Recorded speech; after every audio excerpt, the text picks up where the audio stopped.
بسم الله الرحمن الرحيم. الحمد لله حمدا كثيرا طيبا مباركا فيه كما يحب ربنا أن يحمد وينبغي له. نحمده ونستعينه ونستغفره ونستهديه ونعوذ بالله من شرور أنفسنا ومن سيئات أعمالنا، ونشهد أن لا إله إلا الله وحده لا شريك له، ونشهد أن محمدا عبده ورسوله. اللهم صل وسلم على عبدك ورسولك محمد وعلى آله وأصحابه أجمعين، وبعد. أعوذ بالله من الشيطان الرجيم. وليخشى الذين لو تركوا من خلفهم ذرية ضعافا خافوا عليهم فليتقوا الله وليقولوا قولا سديدا. إن الذين يأكلون أموال اليتامى ظلما إنما يأكلون في بطونهم نارا وسيصلون سعيرا. يوصيكم الله في أولادكم للذكر مثل حظ الأنثيين، فإن كن نساء فوق 2 فلهن ثلثا ما ترك، وإن كانت واحدة فلها النصف، ولأبويه لكل واحد منهما السدس مما ترك إن كان له ولد، فإن لم يكن له ولد وورثه أبواه فلأمه الثلث، وإن كان له إخوة فلأمه السدس من بعد وصية يوصي بها أو دين. آباؤكم وأبناؤكم لا تدرون أيهم أقرب لكم نفعا فريضة من الله، إن الله كان عليما حكيما. ولكم نصف ما ترك أزواجكم إن لم يكن لهن ولدا، فإن كان لهن ولكم نصف ما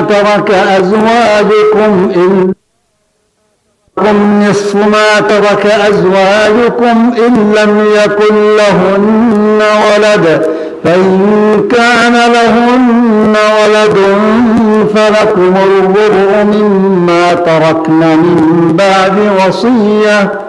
من بعد وصية يوصين بها أو دين، ولهن الربع مما تركتم إن لم يكن لكم ولد، فإن كان لكم ولد فلهن الثمن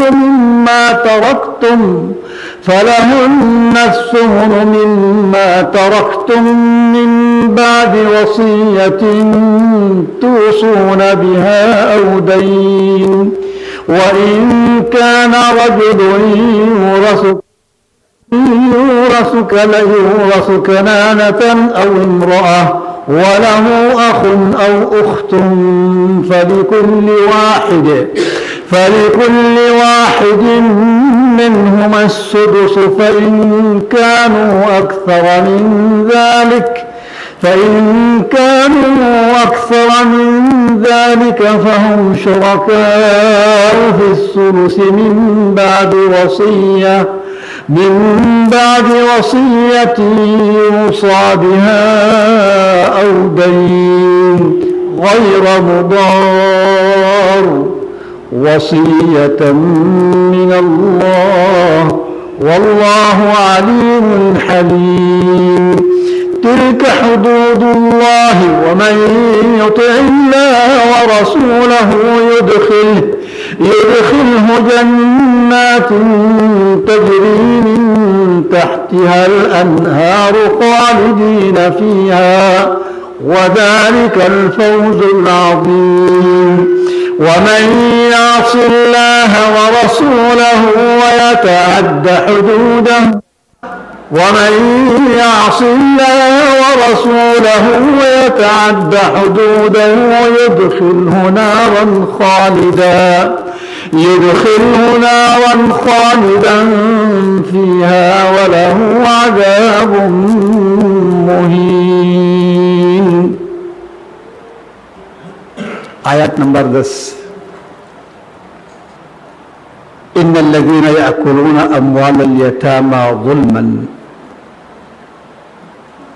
اس آیات سے کس قدر واضح ہو رہا کہ رب العالمین کی نظر میں یتیموں کی کیا اہمیت ہے.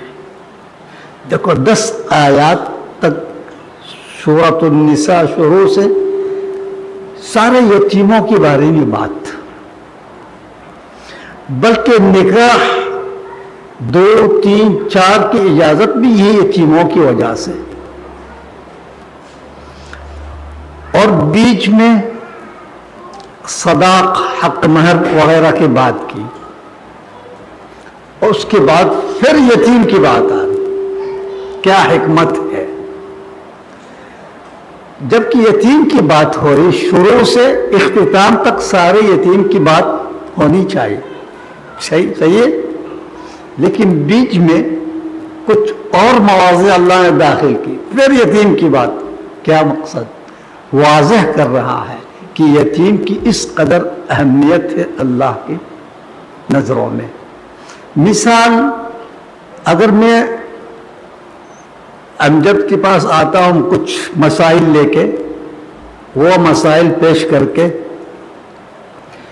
پھر گفتگو دوسری مواضوع پر بات ہوگی جب تک ہم بیٹھے ہوئے ہیں، اور نکلتے وقت دوبارہ وہی موضوع پر تائید جب کروں گا جس موضوع پر میں آیا تھا آپ کے پاس، نکلتے وقت جب دوبارہ وہی بات چھیڑوں گا، دیکھو اس کا خیال رکھنا جس کے بارے میں آپ کو، اس سے کیا واضح ہوگا کہ وہ موضوع کی اتنی اہمیت ہے، یہ بھی ہم لوگ دوبارہ تاکید کر کے جا رہے ہیں. تو یہاں بھی سمجھو اسی طرح ہے بالکل. شروع میں یتیموں کی بات کرتے کرتے اچانک پھر صداق حق مہر وغیرہ، وہ بھی اس لیے کیونکہ فَانكِحُوا مَا طَابَ لَكُم مِّن النِّسَاءِ جو کہا، وہاں کس طرح صداق ضروری. تو حالانکہ اس سے پہلے یتیموں کی بات کہہ سکتے ہیں، لیکن اللہ رب العالمین وہ سارے بات سمجھانے کے بعد پھر یتیم کی بات کر رہا. ان الذین، تاکید کے ساتھ، جو یتیم کا مال ہضم کریں گے، کھائیں گے، اس کو کہہ رہا تم سمجھو دوزخ کا آگ کے گولا کھا رہے ہیں. دنیا میں یا آخرت میں؟ آخرت میں تو لازمی ہے کہ حدیث میں ہے، صحیح حدیث میں، کہ ایسے لوگ قیامت کے دن قبروں سے جب نکلیں گے محشر میں، حساب کتاب سے پہلے ان کی منہ ناک سے آگ نکلنا شروع ہوگا. محشر کی ایک پریشانی وہ کافی نہیں ہے، اوپر سے یہ پوزیشن ہے اس کا کہ لوگ دیکھ کے پتا چل جائے کہ یہ یتیم کی مال کھا کے آنے والے ہیں، ایک نشانی وہاں واضح ہو جائے گا. تو آخرت میں تو ہے، دنیا میں کیا نہیں ہوگا. آپ لوگ دیکھتے ہوں گے ڈاکٹر حضرات، ایسے لوگ پریشان ہو کے آتے ہیں، پیٹ میں جلن ہے، رسولی ہے، پتہ نہیں کیا کیا ہے، معدہ میں السر ہے، بہت ساری شکایت لے کے آتے ہیں. اس طرح لوگوں پر زیادہ ہوتا ہے، اللہ کی طرف سے مسلط ہوتا ہے، کیونکہ اللہ قرآن نے صاف صاف کہہ دیا تم آگ کھا رہے ہو. تو وہ سزا دنیا میں اللہ تعالیٰ دکھاتے ہیں بعض لوگوں کو.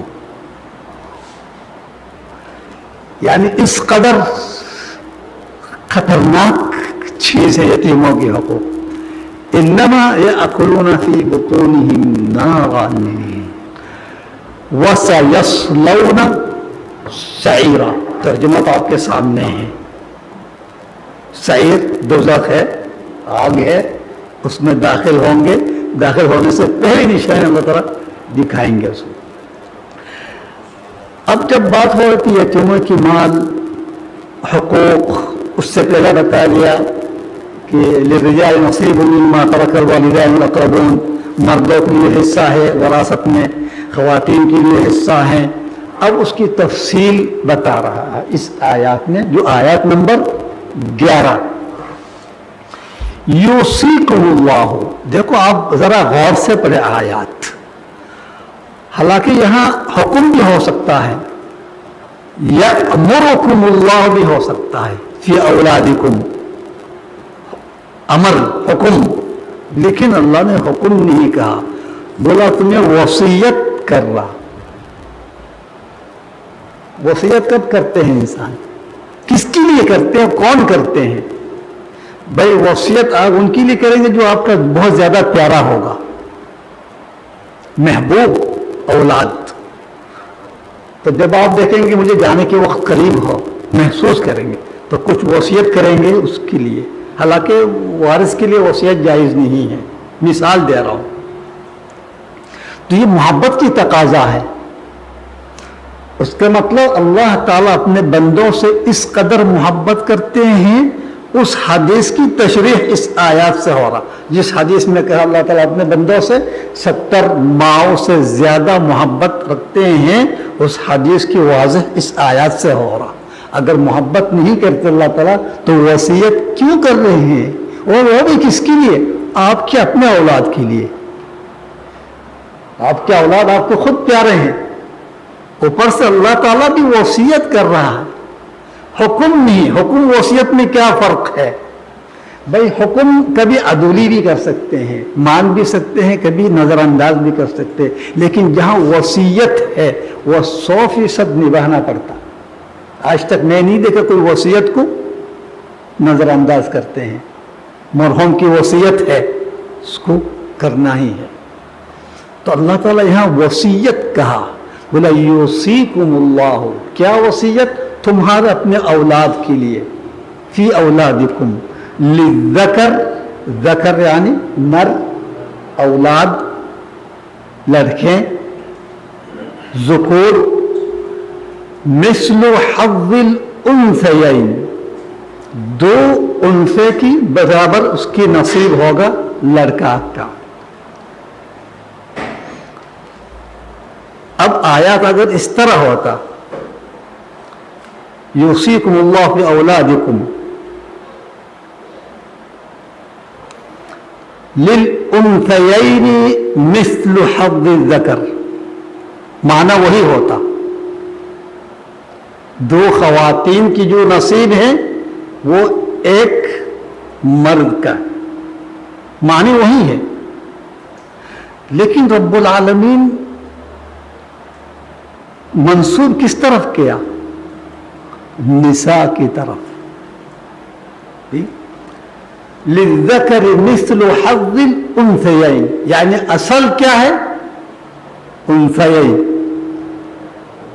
واضح ہو رہا نا، ذکر منسوب ہے اس طرف، لیکن وہ اگر پہلے ہوتے تو وہ ذکر کی طرف منسوب ہوتا. اس کا مطلب اصل میراث کا حقدار کون ہے؟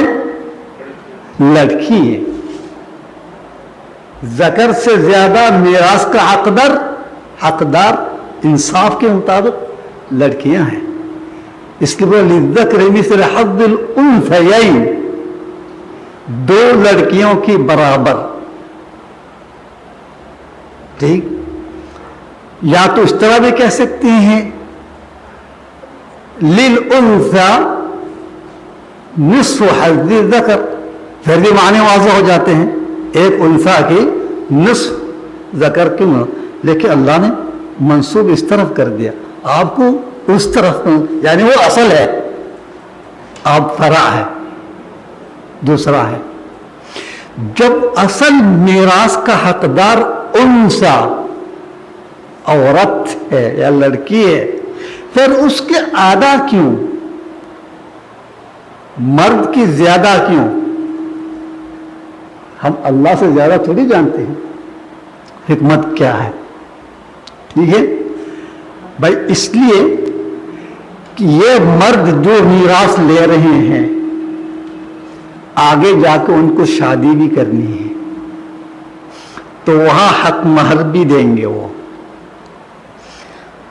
صرف حق مہر نہیں، شادی کی بعد اس گھر کی جتنی اخراجات ہے وہ سب اس مرد کے اوپر ذمہ داری ہے۔ اسلام میں آپ کی وضع قوانین کیا مجھے نہیں پتا، جو شریعت میں ہے اس گھر کی ساری نان نفقہ اخراجات آسائش زبائش جو ہے سب اس مرد کے اوپر ہے۔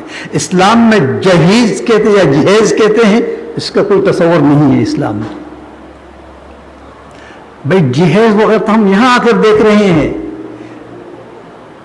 زندگی جہاں گزاری وہاں سعودی عرب میں کویت میں کبھی یہ جہیز کیا ہم کو نہیں پتا تھا۔ اگر کبھی کسی نے دیا دلہا کو ناراض ہو جاتا، بولا ہمیں بیکاری سمجھتے ہیں، غصہ ہو جاتا ہے، نیچا یاد کیوں لیتی ہے، ہمیں توہین ہے ہمارا یہ کہاں سے ہے؟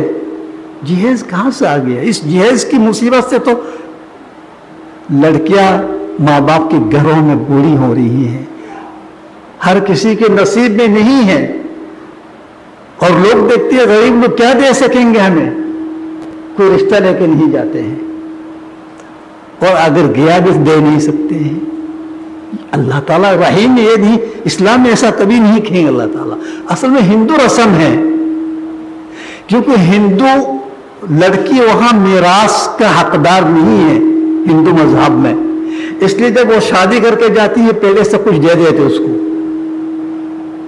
تو ہم کیوں اس طرح کریں گے؟ ہم تو لڑکی شادی کے بعد بھی ہے حقدار ہے میراث میں، جہیز کیوں آ گیا؟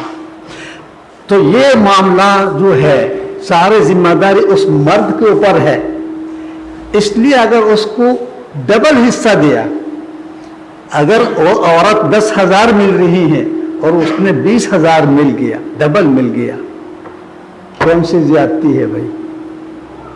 بلکہ وہ عورت جو نصف حصہ جو مل رہا وہ بھی اس کے لیے زیادہ ہے، کیونکہ سب جمع ہے اس کے لیے، وہ کہیں خرچ نہیں کریں گے فالتو، ٹھیک؟ بلکہ شادی کے بعد الٹا اور بھی ملیں گے، وہ نصف حق میراث میں جو ملی اس کے بعد پھر حق مہر بھی ملیں گے۔ تو اس لیے اللہ رب العالمین اگر مرد کو 2 حصہ دیا، ناانصافی نہیں ہے، یہی آئین عدل اور انصاف ہے اگر آپ غور سے دیکھیں گے تو، ورنہ حقدار اصل میں انسا ہے، لیکن جب لینا ہی ہے تو مرد کو 2 حصہ دو، کیونکہ اس کو آگے بہت اخراجات ہے۔ انصاف ہے یا نہیں؟ سمجھ میں آ رہی بات؟ للذکر مثل حظ الانثیین فإن كن نساء فوق 2، 2 لڑکیاں سے زیادہ ہے، 2 سے زیادہ 3 4 5 جتنا زیادہ ہے، 2 سے زیادہ ہے، فلہن ثلث ما ترک، ہے نا؟ فلہن صحیح ثلث ما ترک، 3 حصے سے 1/3 ان لڑکیوں کے لیے ہے، 3 ہو 4 ہو 5 ہو جتنا بھی ہو، 2 سے زیادہ۔ اگر ایک ہے نصف طریقہ سے وراثت سے آدھی ملیں گی۔ اچھا ایک کا ذکر آ گیا، اگر ایک ہے تو آدھے مل جائیں گے، 3 اور زیادہ ہیں 2/3، تو 2 کا ذکر نہیں آیا، اگر 2 ہے کیا کریں گے؟ ٹھیک، وہ حدیث سے ثابت ہے، حضرت سعد رضی اللہ عنہ کی بیٹیاں کو نبی کریم صلی اللہ علیہ وسلم نے دیا، 2 بیٹیاں تھیں، وہ احد میں شہید ہو گیا، ان کے چاچا سارے مال اپنے قبضہ میں لے لیا، تو نبی کریم صلی اللہ علیہ وسلم کو بلا کے بولا سعد کی دونوں بیٹیاں کو 2 حقائق دے دو، یعنی 3 کے حساب سے۔ کیوں؟ سورہ نساء کی آخری آیات، یستفتونک